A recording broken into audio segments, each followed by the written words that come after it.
नमस्कार, जय हिंद सभी को। प्यारे साथियों, एसएससी, एमटीएस और हवलदार की नई भर्ती के विषय में हालांकि आपको पता चल गया होगा कि नई भर्ती आपकी आ रही है। जिनको नहीं पता उन सभी को बताना चाहूंगा कि पूरे भारतवर्ष में से कोई भी हो, लड़का या लड़की, योग्यता मात्र आपकी 10वीं पास होने चाहिए। इसमें लंबाई वगैरह का कोई चक्कर नहीं है। हवलदार के लिए है, लेकिन एमटीएस के लिए किसी भी प्रकार से ना कोई हाइट चाहिए ना फिजिकल चाहिए, और केवल एक ही एग्जाम आपका लगेगा, सिंगल एग्जाम से आपका सिलेक्शन होगा।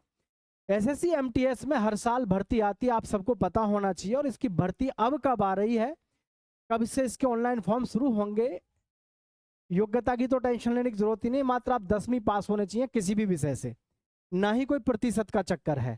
ठीक है, मात्र 10वीं क्लास।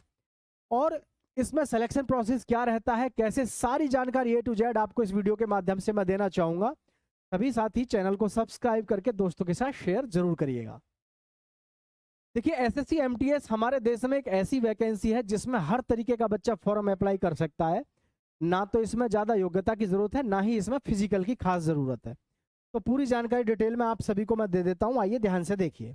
देखिए, ये जो एसएससी एमटीएस और हवलदार की जो भर्ती है 2026 की जो नई भर्ती है, वैसे 27 की होगी। ठीक है, तो कोई बात नहीं, 2026 में ही आ रही है भर्ती। योग्यता जो होगी आपकी, इसमें 2 पद होते हैं। एसएससी के थ्रू इसमें 2 पद निकलते हैं। एक तो निकलते हैं एमटीएस के, एक निकलते हैं हवलदार के। ठीक है, एक निकलते हैं हवलदार के। एमटीएस के लिए और हवलदार के लिए, दोनों के लिए पद निकलते हैं। और बहुत ही बेहतरीन और शानदार मौका होता है। दोनों का एक ही पेपर होता है, एक ही पेपर होता है। उसी पेपर पर आपकी 2 बार मेरिट आती है ना। उसी पेपर पर आपकी 2 बार मेरिट आती है। पहली मेरिट आपकी हवलदार की, जिसमें मेरिट आपकी काफ़ी अच्छी खासी जाती है। फिर आपकी आती है एमटीएस की। एमटीएस की थोड़ी डाउन होके आती है। ठीक है, मैं आपको ये भी बताऊंगा कि अभी जैसे रिजल्ट आया तो इसमें क्या कट ऑफ गई और क्या कट ऑफ जा सकती है आपकी आने वाले समय में भी। आयु सीमा की बात करें तो एमटीएस के लिए 18 से 25 वर्ष आपकी उम्र सीमा होनी चाहिए। मैं खास करके बात कर रहा हूँ, जैसे जनरल का बच्चा है 18 से लेकर के आपकी 25 हो, ओबीसी का बालक है तो आपकी 18 से लेकर के 28 हो, एससी हो और एसटी हो तो भाई आपकी जो उम्र सीमा है फिर 30 वर्ष तक चल जाएगी। ठीक है, और हवलदार में थोड़ी सी आपको एज में और छूट मिल जाती है। जैसे यहाँ देख सकते हैं 18 से 27 जनरल की होती है, फिर उसी तरीके से ओबीसी को 3 वर्ष की छूट है, एससी एसटी को 5 वर्ष की छूट होती है। तो उम्र सीमा भी काफ़ी है, योग्यता मात्र 10वीं पास है। ठीक है, बहुत अच्छा और शानदार मौका होता है। सबसे ज़्यादा दुख की बात यह रहती है कि बहुत सारे युवा साथी आज भी ऐसे हैं जिनको पता ही नहीं होता कि कब वैकेंसी आती है और कब फॉर्म फिल हो जाते हैं। और हर साल 8-10 हज़ार भर्ती होती है इसमें, और 10वीं क्लास से बहुत आसानी से सिलेक्शन हो जाता है। तो देखिए, इसमें सबसे पहले मैं आपको बताऊं, ये हवलदार के लिए, हवलदार के लिए, ये केवल हवलदार के लिए होता है फिजिकल क्राइटेरिया। एमटीएस के लिए कोई क्राइटेरिया नहीं है। अगर आप हवलदार से फॉर्म भरते हैं तो आपको इस फिजिकल से गुजरना होता है। ठीक है, और अगर आप एमटीएस के लिए फॉर्म भरते हैं तो एमटीएस में एक बात ध्यान रखें, सिर्फ और सिर्फ आपको एक एग्जाम पास करना है, केवल एग्जाम पास, केवल एग्जाम पास करना है, केवल एमटीएस। आप में एग्जाम मिलता है, एग्जाम पास करने के बाद हवलदार के लिए ये फिजिकल आपको करना पड़ता है। ठीक है, कैसे? जनरल, ओबीसी और एससी, इसके लिए आपकी 157 सेंटीमीटर हाइट होनी चाहिए, 157.5। फीमेल के लिए 152 सेंटीमीटर होनी चाहिए। सीना आपका 76 सेंटीमीटर हो, 5 सेंटीमीटर का फुलाव हो। एसटी कैंडिडेट्स के लिए आपकी 154.5 सेंटीमीटर हाइट हो मेल के लिए, और फीमेल के लिए 150 सेंटीमीटर होनी चाहिए। 75 सेंटीमीटर आपका सीना हो, 5 सेंटीमीटर का फुलाव होना चाहिए। जो बच्चे गोरखा हैं, असम से हैं, और जी गढ़वाली हैं और हिल एरिया से हैं, उनकी 155 सेंटीमीटर होनी चाहिए। लड़कियों की 150 सेंटीमीटर हाइट होनी चाहिए। और जी मेल कैंडिडेट्स के लिए आपका 75 सेंटीमीटर का सीना हो प्लस 5 सेंटीमीटर का फुलाव चाहिए। अब इसमें सबसे ज़्यादा मज़ेदार बात जो है वो क्या है कि इसमें जो आपका फिजिकल है वो एक प्रकार से ये मानो आपके साथ मजाक ही है। मजाक क्यों है, देखें ध्यान से। जो मेल कैंडिडेट्स हैं, आपकी जो मेल कैंडिडेट्स की जो दौड़ है 1600 मीटर की दौड़ आपको पार करनी है 15 मिनट में। लड़कियों को 1 किलोमीटर की रनिंग पार करनी है 20 मिनट में। मतलब 1600 मीटर 6 मिनट 7 मिनट में तो हमेशा हर एग्जाम में होती है। इसमें आपकी 1600 मीटर की दौड़ 15 मिनट में है और 1 किलोमीटर की दौड़ लड़कियों की 20 मिनट में है। मतलब हवलदार हैं तो आपको फॉर्मेलिटी तो निभानी पड़ेगी, पैदल पैदल अगर आप चलोगे तो भी पहुंच जाओगे मंजिल पे। हवलदार के लिए अगर आप वैसे हवलदार बनना चाहते हैं किसी भी जॉब के थ्रू, जैसे आप सिपाही से भर्ती हुए हवलदार बनना चाहते हैं, तो कम से कम आपको 7-8 साल लग जाती है हवलदार की पोस्ट तक आते आते। लेकिन यहाँ ये डायरेक्ट आपको 10वीं पास से ही मौका मिलता है हवलदार बनने का। और हवलदार की इसमें तनख्वाह भी बहुत अच्छी होती है, बहुत शानदार जगह आपको पोस्टिंग मिलती है। सबसे बड़ा फायदा आपको इसमें यही है कि आपकी जो पोस्टिंग है वो बहुत अच्छी जगह पे जाती है। ठीक है। परीक्षा का मोड आपका जो होता है वो कंप्यूटर बेस्ड टेस्ट होता है।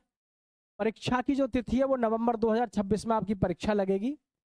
पद आपके 2 होंगे, मल्टीटास्किंग स्टाफ के और हवलदार के। जो इसकी वेबसाइट होती है वो होती है ssc.government.in। ये आपकी वेबसाइट होती है जहां से आपको फॉर्म भरने होते हैं। जैसा कि आप एग्जाम डेट देख रहे हैं, परीक्षा की तिथि नवंबर 2026 ये एक्सपेक्टेड डेट है, क्योंकि आपको पता है पिछली बार भी डेट जो है बहुत आगे तक चली गई थी। नवंबर में थी पिछली बार भी, लेकिन फरवरी तक पहुंच गई थी डेट। तो कई बार ऐसा होता है कि डेट आगे पीछे हो जाती है। लेकिन ये जो एसएससी की हमारी भर्ती है एमटीएस व हवलदार की, एमटीएस व हवलदार की, मैं ये आपको क्लियर कर दूं, हर साल भर्ती आती है। हर साल ये हर साल भर्ती आती है। इसमें कभी आप ये शक संदेह करो कि पता नहीं आएगी नहीं आएगी, फिक्स है।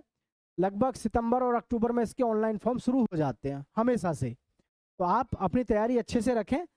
उसके लिए आपको ये समझना ज़रूरी होगा कि क्या क्या इसमें होता है, वो चीज़ें मैं आपको बताऊंगा। सिलेक्शन प्रोसेस में कंप्यूटर बेस्ड टेस्ट होगा, ओनली सिंगल एग्ज़ाम है। हवलदार के लिए एक फिजिकल है जो मैंने अभी बताया, डॉक्यूमेंट वेरिफिकेशन होगा, बहुत नॉर्मल चीज़ें हैं।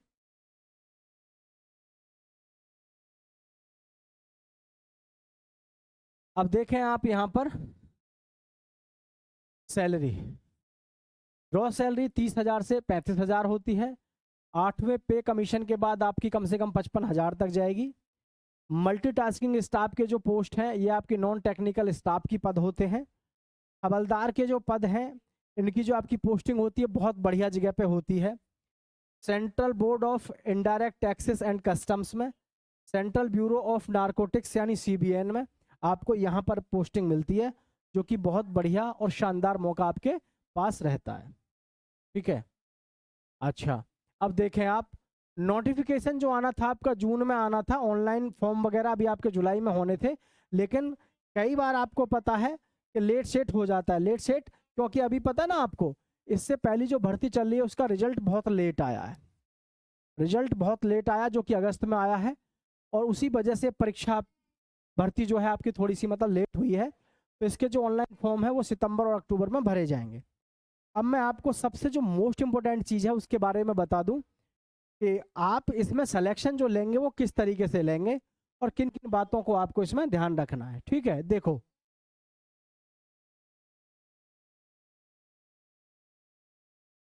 ये देखें आप यहाँ ध्यान से, इसमें 2 सेशन होते हैं, पेपर एक ही है। कभी आप घबरा जाओ, पेपर आपका एक ही होगा, पेपर एक ही होगा। ठीक है, एक ही पेपर होगा, लेकिन सेशन 2 है। Session first, session 2। सेशन जो फर्स्ट है इसमें आपको पास होना बेहद ज़रूरी है। अगर आप इसमें पास नहीं होते हैं तो आप सेशन 2 में फिर एलिजिबल नहीं है। मतलब सेशन 2 में आपका कितना भी स्कोर है फिर आप फेल ही हैं। मैथ्स के जो होंगे आपके 20% होंगे,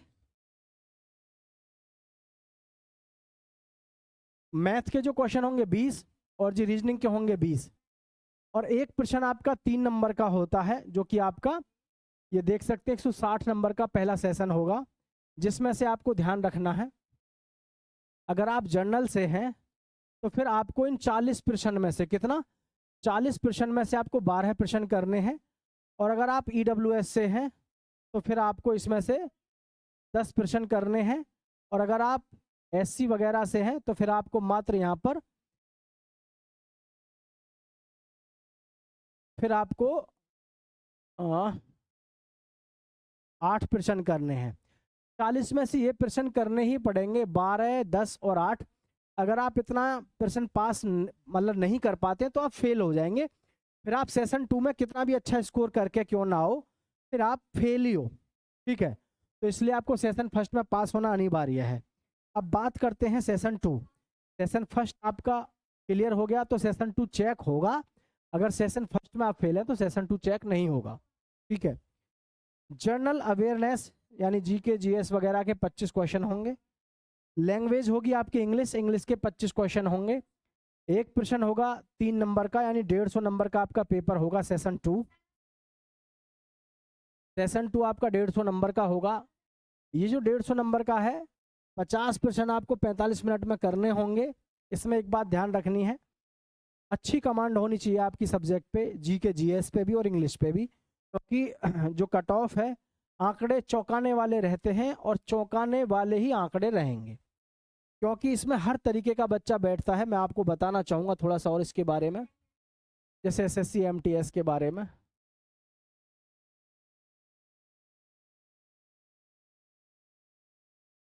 इसमें क्या होता है, जर्नल जो गई है किसकी, हवलदार की। हवलदार की सबसे हाईएस्ट गई है 137, कितने में से, 150 में से। अब आप लगा सकते हो 150 में से 137, ठीक है 137 तक गई है। और 120 कम से कम रही है। और एमटीएस का भी जैसे रिजल्ट आएगा तो एमटीएस में थोड़ी सी डाउन होकर के आपकी कट ऑफ देखने को आपको मिलेगी। लेकिन मैं एक बात कहूँगा, अगर आप इसकी तैयारी कर रहे हैं तो आपका जैसे जीके और जीएस है, जीके जीएस है और इंग्लिश है,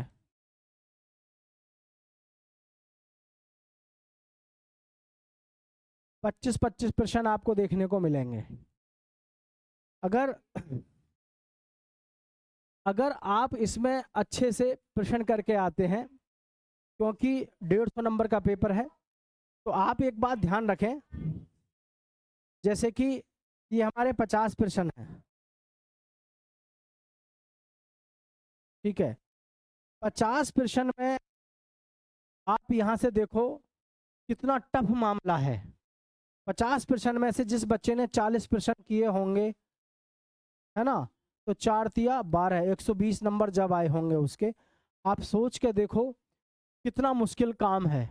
मैं डिमोटिवेट नहीं कर रहा, मैं आपको बता रहा हूँ पहले से पहले ही कि आपको अपनी तैयारी किस तरीके की, किस लेवल की करनी है। ठीक है, अगर आप 45 प्रश्न करते हैं तब जाकर के आप देखो 135 नंबर बनते हैं। अगर आप 45 प्रश्न करते हैं तो 45 प्रश्न, ठीक है, 45 प्रश्न करने पर